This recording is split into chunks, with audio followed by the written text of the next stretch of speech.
Assalamualaikum warahmatullahi wabarakatuh.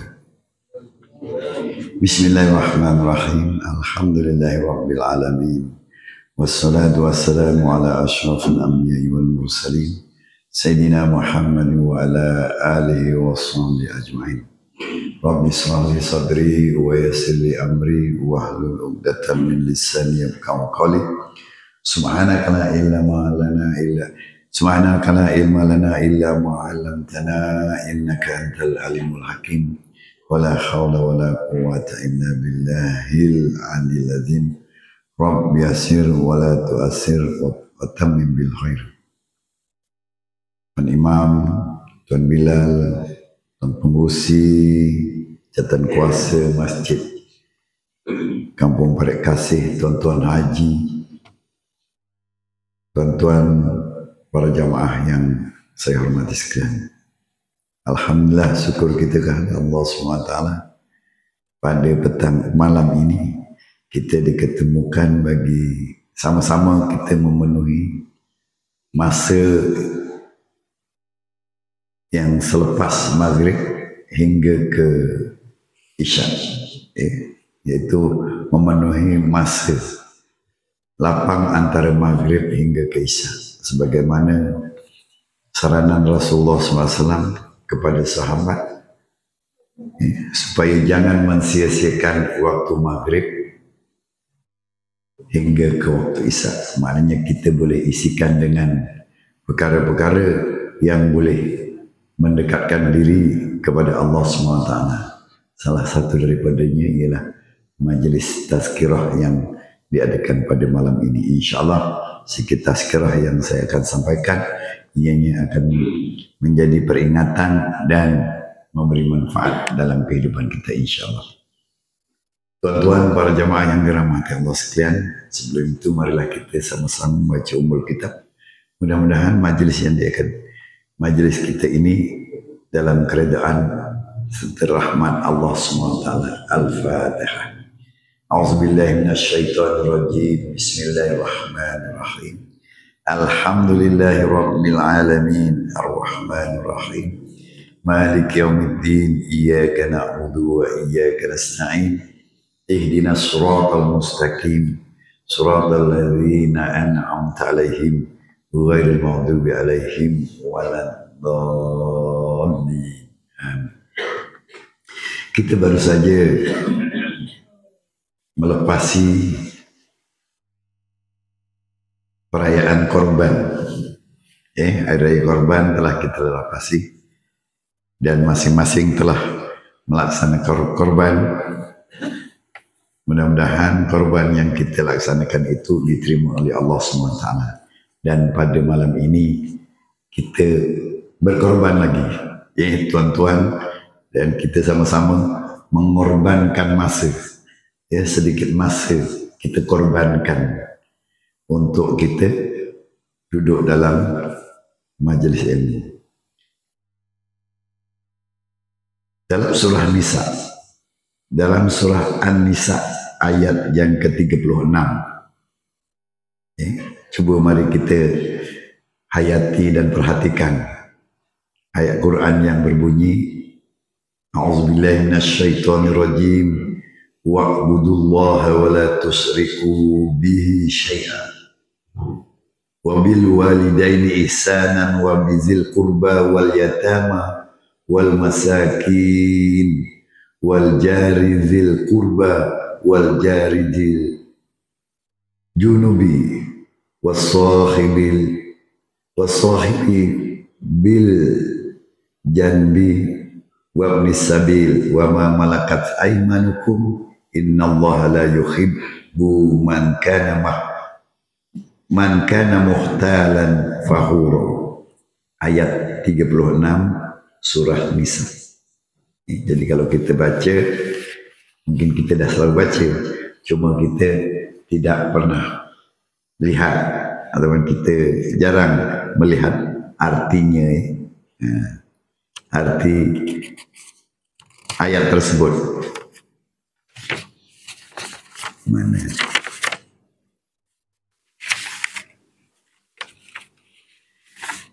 Ayat tersebut kita dibacakan oleh khatib pada minggu lepas.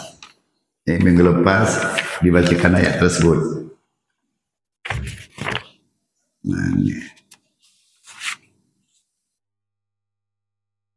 Yang artinya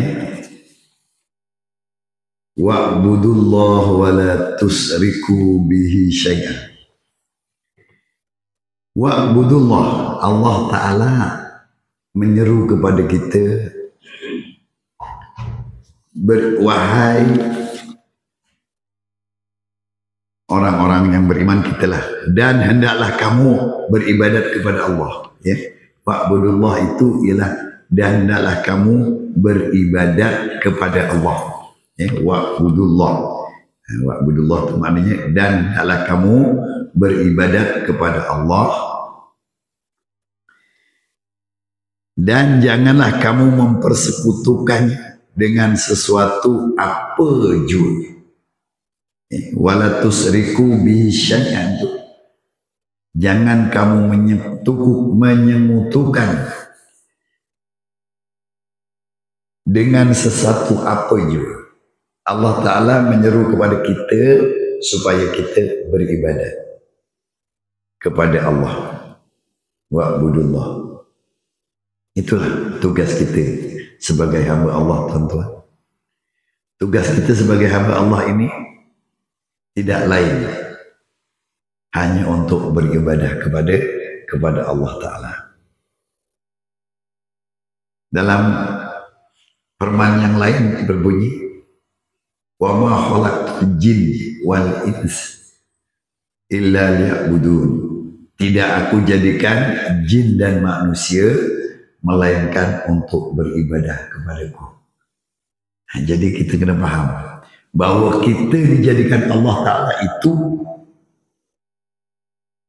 tidak lain hanya untuk beribadah kepada Allah.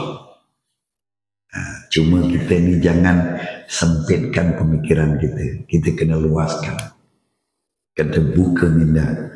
Bila disebut saja ibadah, bukan hanya di masjid, bukan hanya di surau, bukan hanya di tikar sembahyang saja yang dikatakan ibadah.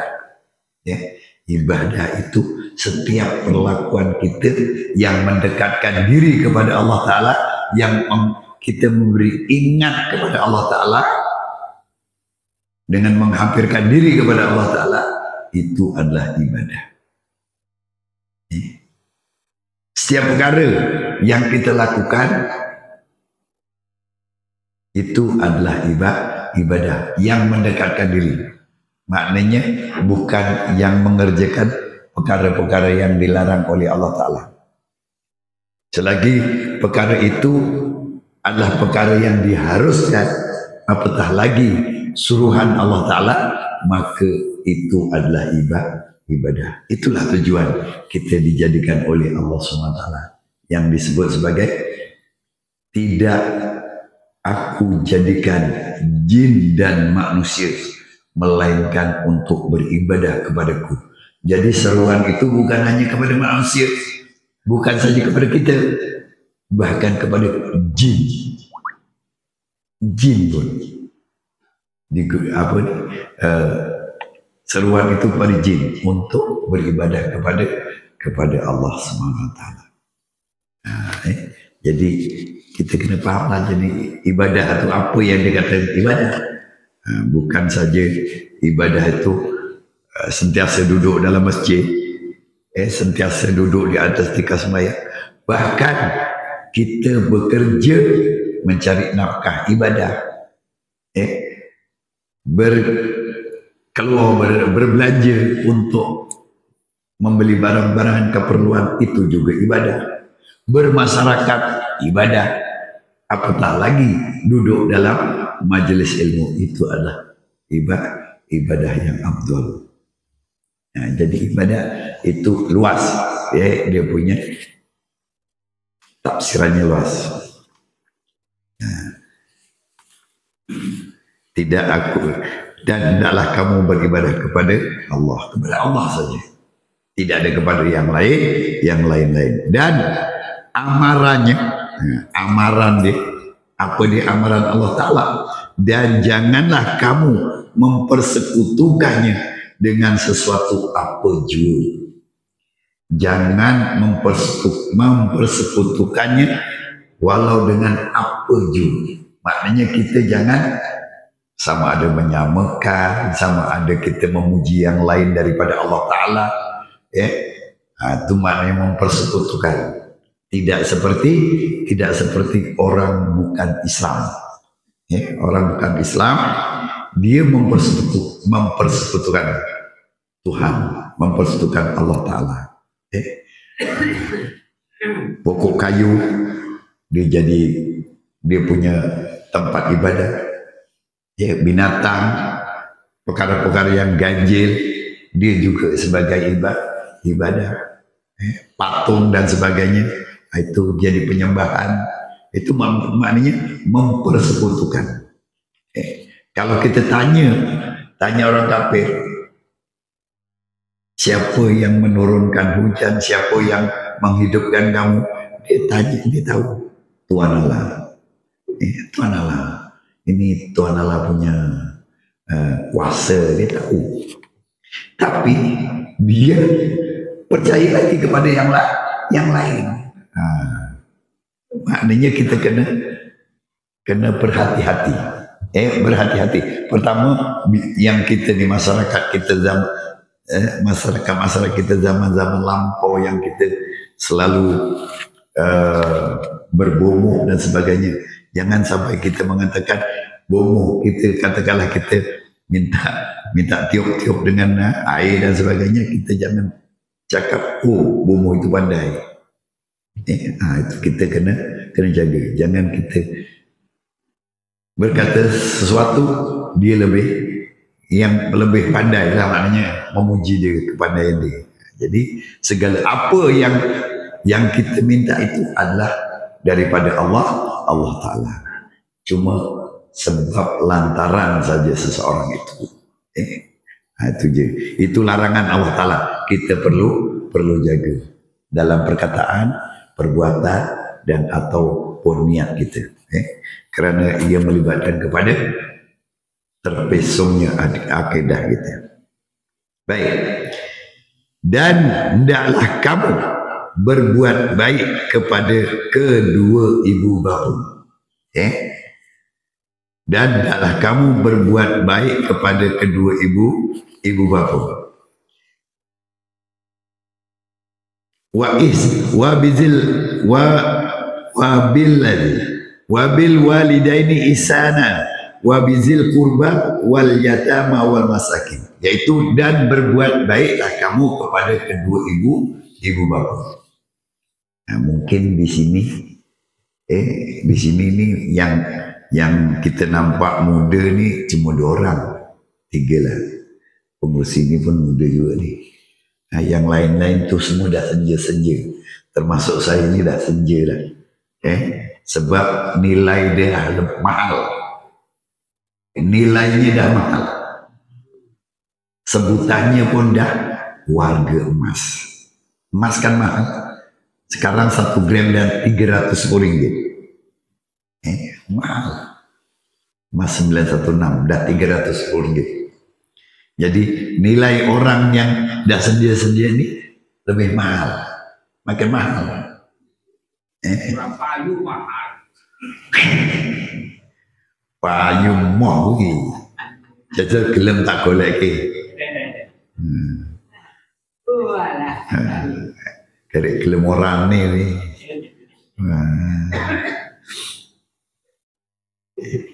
Perasan pula.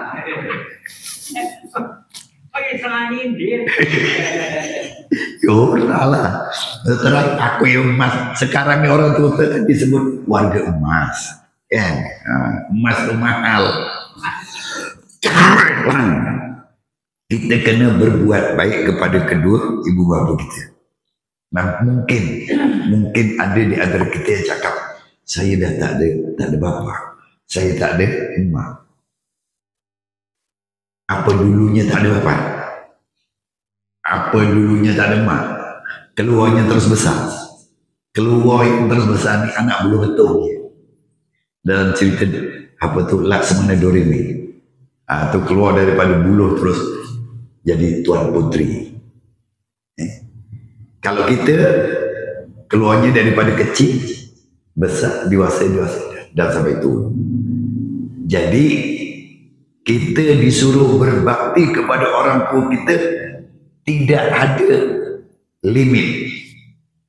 Walaupun orang tua kita sudah meninggal dunia, kita masih lagi disuruh berbakti kepada orang tua. Macam mana?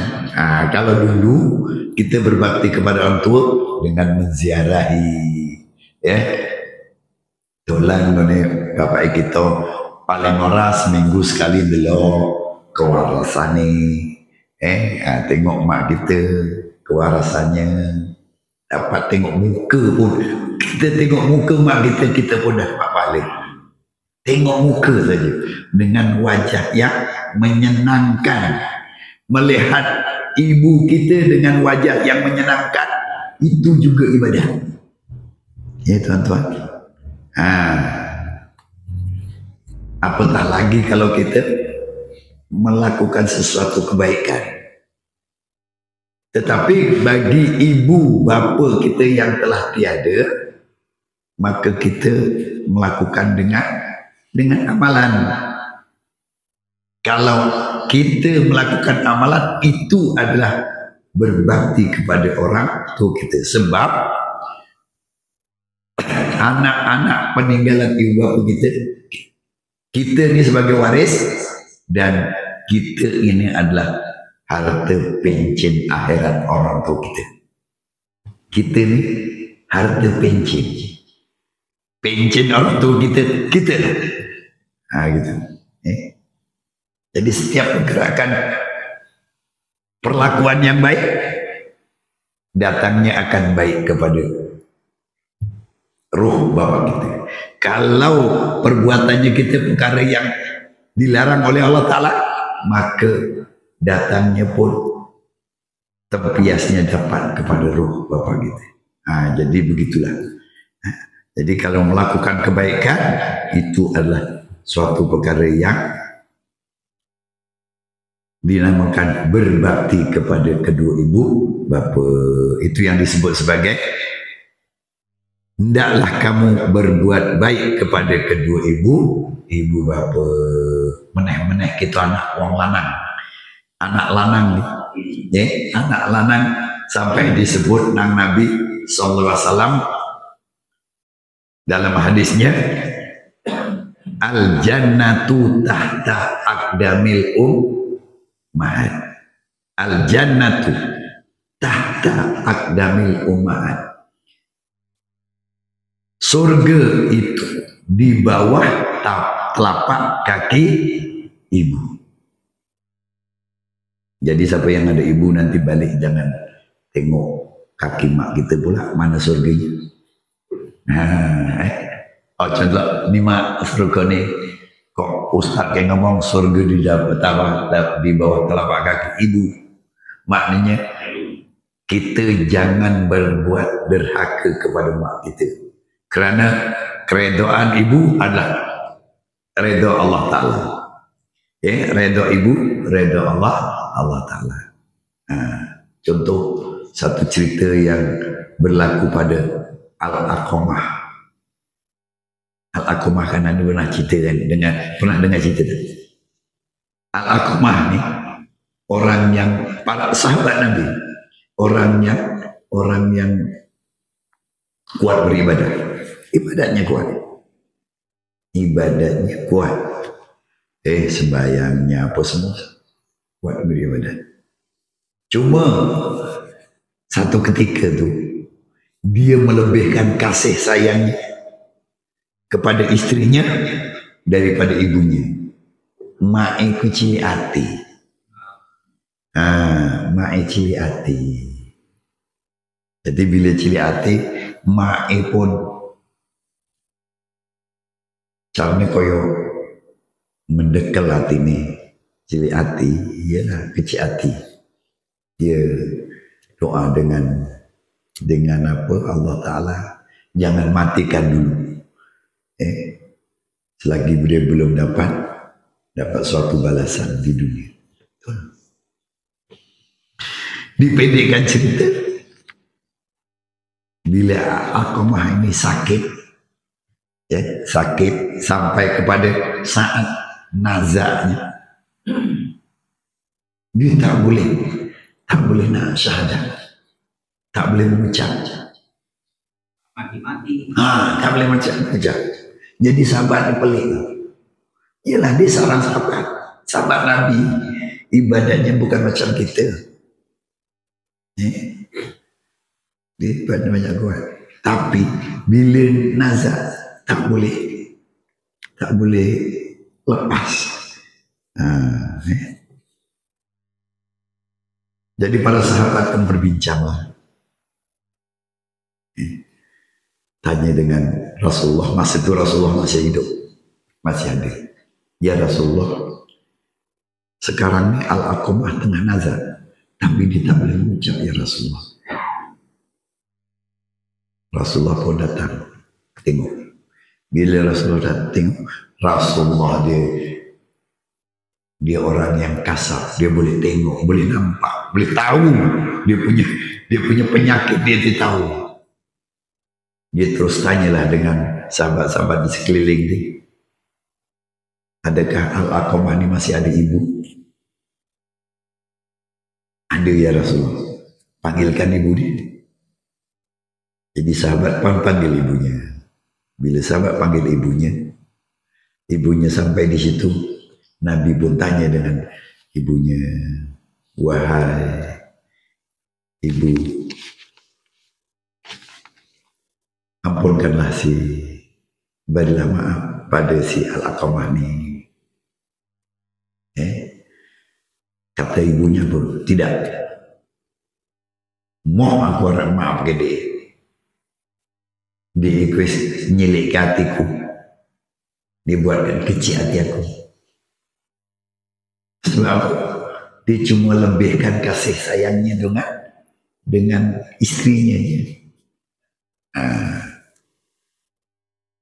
Dah beberapa kali, 3 kali Nabi minta untuk dimaafkan, tapi ibunya menolak. Apa keputusan Nabi? Wahai sahabat, kamu pergi cari kayu. Dibagi cari kayu. Kau sahabat pun cari kayu dilunggukkan. Dan apa ni, si ibunya pun bertanya dengan Nabi, ya Rasulullah, untuk apa kayu itu Rasulullah? Saya nak bakar Alqamah ni.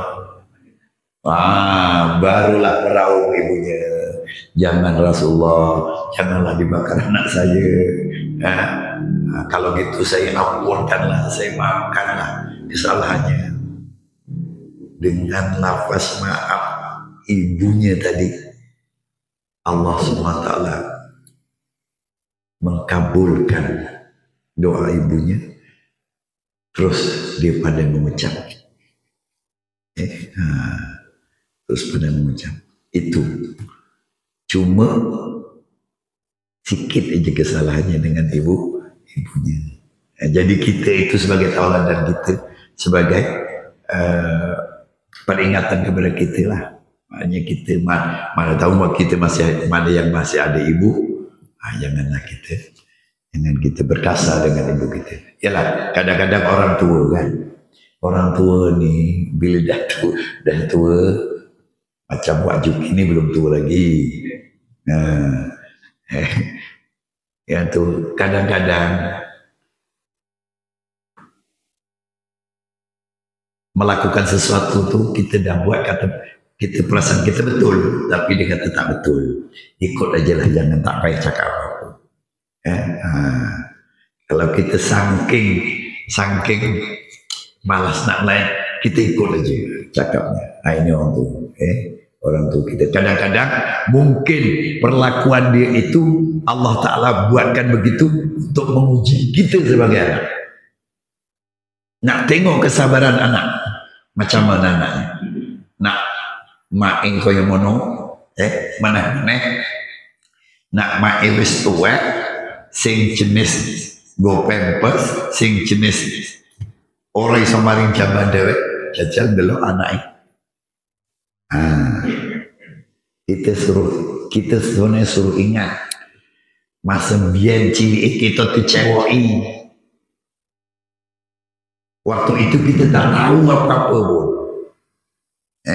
Mak kita sanggup tengok, mak kita sanggup. Jadi sebab itu Allah Ta'ala memperingatkan kepada kita supaya berbuat baik kepada kedua ibu bapa dan emak. Dan kita ini adalah disebut dalam hadis Rasulullah SAW, apabila mati saja anak Adam maka terputuslah semua amalan kecuali 3: ilmu yang memberi manfaat, sedekah jariah, dan doa daripada anak yang soleh. Kita lah paling tidak selepas sembahyang kita baca Allahumma firli zunubi wali walidayya warhamhuma kama rabbayani shaghira. Itu adalah doa ibu bapa. Kena baca setiap hari, setiap selepas sembahyang. Kalau doa lain tak baca, tak apa. Tapi doa itu baca. Doa lain tak baca, tak apa. Doa itu, doa kedua ibu bapa kita kena baca. Allahumma fir lana, kalau kita jadi imam lah. Allahumma fir lana zunubana wali walidina warhamhum kama rabbawna shighara. Itu kalau bahasanya Rabbi firli wali walidayya warhamhum kama rabbayani shaghira. Tapi nak kita dewek kita sebut bayana pun boleh, sebab kita kat situ sendiri, tapi kita doakan untuk ramai orang. Tak apa.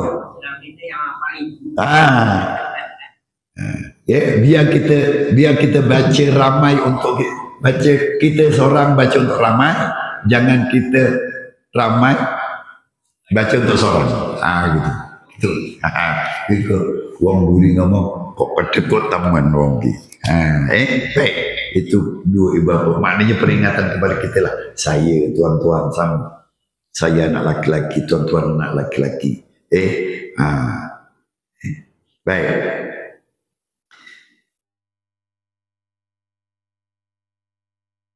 Dan kaum kerabat, bapa dan kaum kerabat. Kaum kerabat ini maknanya adik beradik gitu. Adik beradik. Dulur, ojo ending sampai adik beradik berkenang. Adik beradik ora tekonan. Kakange mantu adik dak teko. Adik mantu kakange ngado. Mati salah siji deloke sebab kaduan. Kita tak mau. Gitu. Walaupun benda ini tak adil lah, mungkin kita adil, tapi kita beri peringatan juga kepada anak-anak kita. Kalau kita tidak beri peringatan kepada anak-anak kita supaya dia berbaik dengan adik beradik. Itu kaum kerabat. Disuruh menjaga kaum kerabat. Saudara kandung, saudara seibu sebapa, saudara sebapa, saudara seibu, itu semuanya adalah kaum kerabat. Jangan sampai memutuskan tali persaudaraan, silaturahim. Itu ada amaran juga, amaran daripada Rasulullah SAW. Tidak masuk surga bagi orang yang memutuskan silaturahim. Tak masuk surga. Toh ibadat kuat apa? Ibadat kuat macam mana? Tapi kalau dia memutuskan silaturahim, orang masuk surga. Kaum kerabat dan anak-anak yatim. dan anak-anak yatim, anak yang tidak ada bapa. Tapi anak yatim kira umur balik ke bawah lah. Kalau dah macam kita ni bukan anak yatim lagi, bapak yatim. Kita ni dah tak ada lagi kategori anak yatim. Jadi anak-anak yatim sampai dalam Al-Quran surah Al-Ma'un. Surah Al-Ma'un yang selalu kita baca. Ara'aital ladzi yukazzibu bid-din fadzalikal ladzi yad'ul yatim. Ara'aital ladzi, Tuhan bertanya kepada kita, adakah kamu tahu orang-orang yang mendustakan agama? Wong-wong sing dusta ke agama. Agama, cerita pasal agama bukan main. Cerita pasal agama akulah kuat menegakkan agama lah gini. Tapi bila bab ada anak yatim, jangankan makankan hartanya, bantu pun tidak, membantu pun tidak. Itu tidak menghiraukan anak yatim. Tubarke. Sama ada anak yatim itu keluarga sendiri ataupun orang lain. Contohnya anak-anak yatim yang ada di negeri kita. Jadi kalau ada pertumbuhan anak yatim, kebajikan anak yatim, bantulah. Bantu. Tak banyak sikit. Kalau kita masing-masing ada hati untuk menerima RM1 saja, RM1, saya RM1, tuan RM1, kalau ada 1 juta orang, dah RM1 juta. Gitulah. Ini peringatan je. Peringatan, saya rasa itu pengetahuan dalam pengetahuan tuan-tuan. Cuma kadang-kadang kita bila kita tak dengar terus sejuk kan. Jadi kita panaskan balik. Kita panaskan.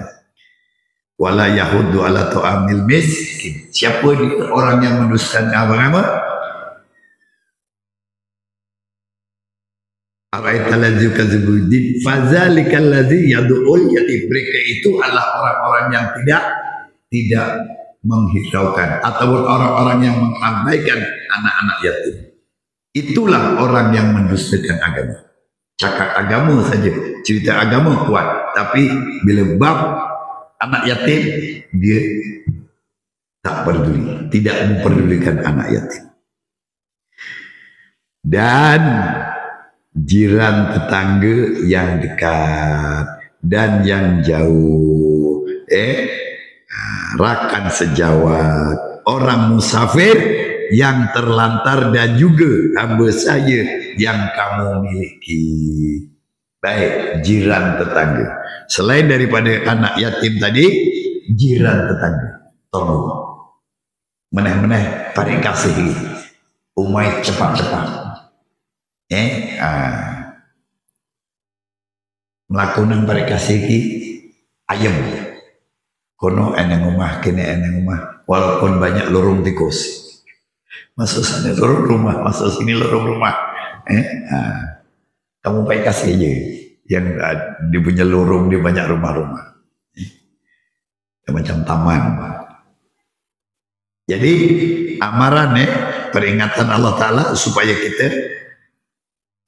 kita berbaik dengan jiran tetangga. Ada ulama menyebutkan yang disebutkan jiran tetangga ini orang yang masih dikira jiran 40 rumah ke kanan, 40 rumah ke kiri, 40 rumah ke belakang, 40 rumah ke hadapan. Kuici tonggo ni kita. Itu masih jiran kita.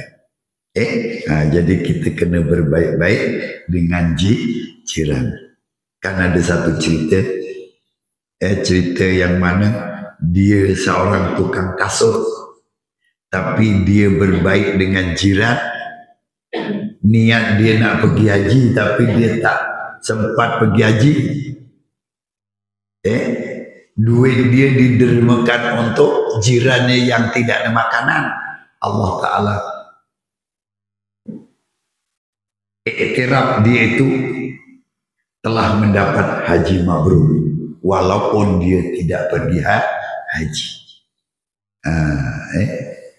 Kalau tak silap saya namanya Mawafik. Dia seorang tukang kasut. Kerjanya menjahit kasut, tukang kasut, mengumpul duit berpuluh-puluh tahun, berpuluh-puluh bulan. Setelah cukup untuk pergi haji, tetapi ada jirannya yang kelaparan. Duit untuk pergi haji tadi tak jadi untuk pergi, disedekahkan kepada jirannya yang kelaparan, anaknya tidak ada makanan dan sebagainya. Dia untuk menyelamatkan jiran tersebut, maka Allah Ta'ala iktiraf dia sebagai niat hajinya telah termakbul dan mendapat haji mabrur. Ini cerita, saya rasa tuan-tuan dah pernah dengar cerita ni. Cerita bermula daripada di Mekah sana. Panjanglah ceritanya. Nanti kalau ceritakan tak habis. Baik.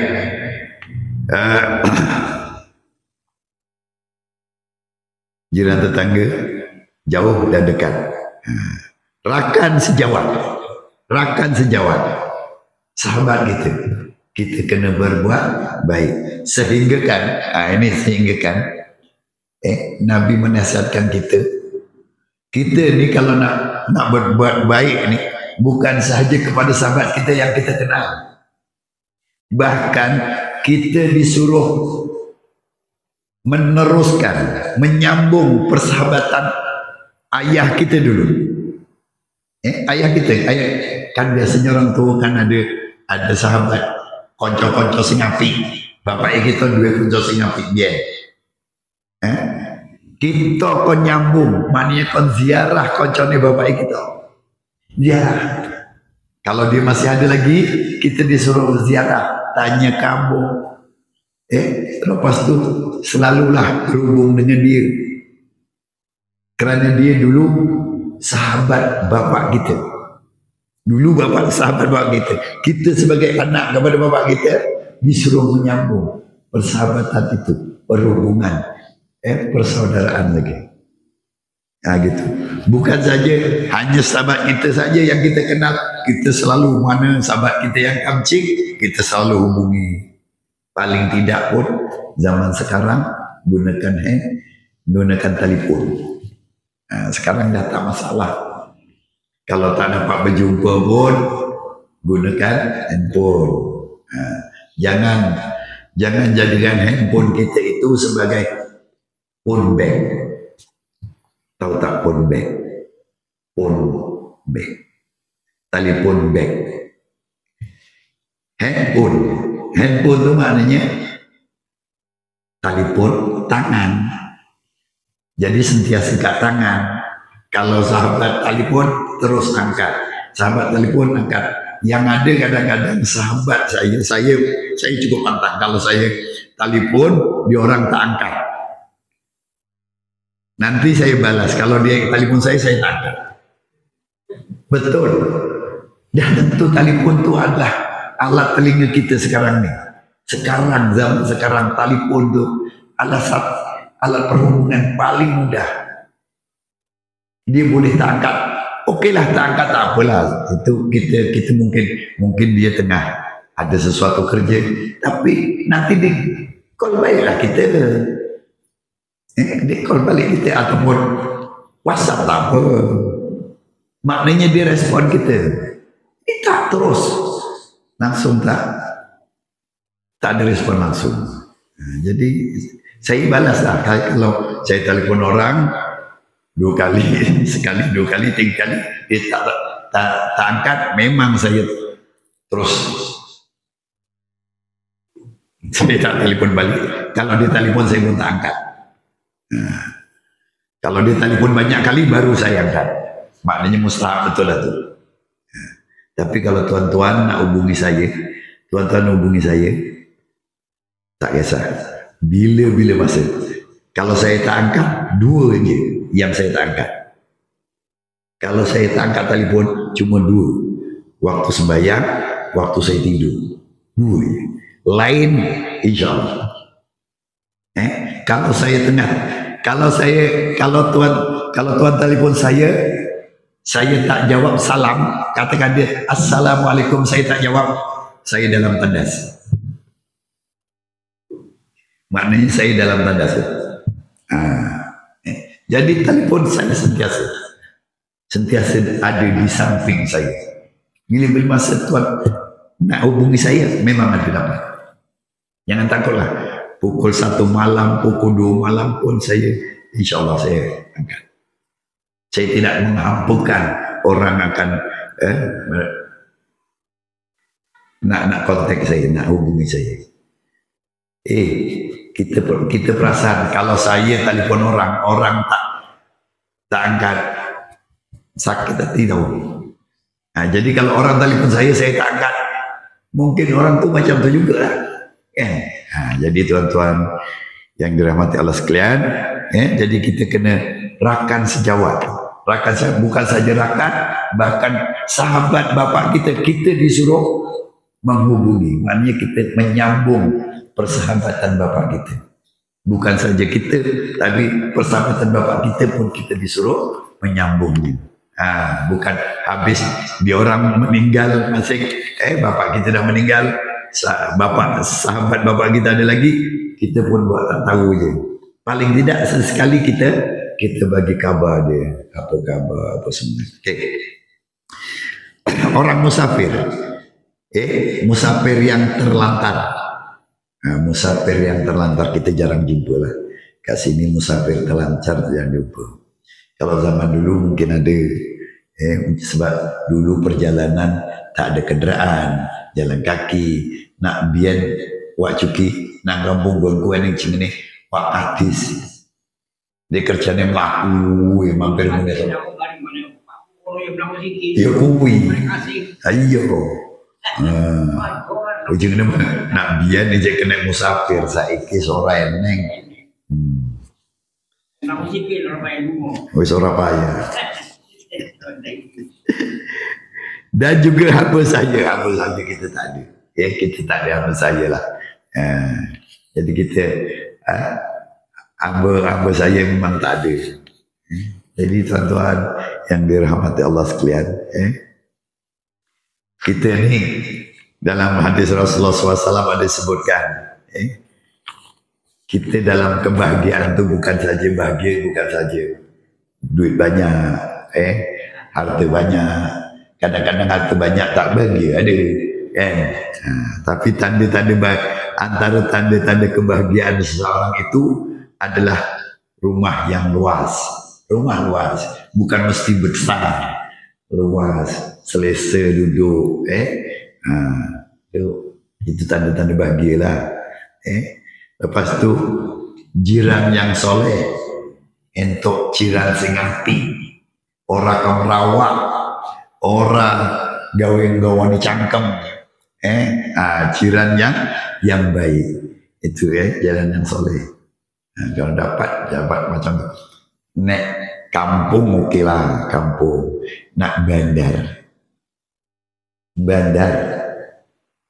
taman, lagi satu taman. Tanya kadang-kadang dia tak jumpa, tak tahu, tak kenal. Tanya si pulan-pulan tak kenal. Paling baik bahasa yang diucapkan kepada kita, nak cakap tak kenal tu mungkin kasar sangat, nampak sangat yang dia tu tak bercampur orang. Apa bahasa yang paling baik yang dicakap dengan gitu? Kenal tak ada orang ni. Dia nak cakap tak kenal, malu. Duduk satu taman, kan? Dia cakap apa? Sorry lah, saya baru je pindah sini. Itu bahasa baik lah tu. Saya baru pindah sini.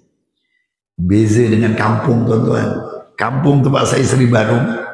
Ni Wak Juki tahu Seri Barum tu panjangnya macam mana. Seri Barum dulu waktu saya kecil-kecil. Dulu kan Pak Imam ini belum ada lagi, kecil-kecil, tahun 60-an lebih. 60-an, 70-an. Radio ada TV, radio ada lesen tau.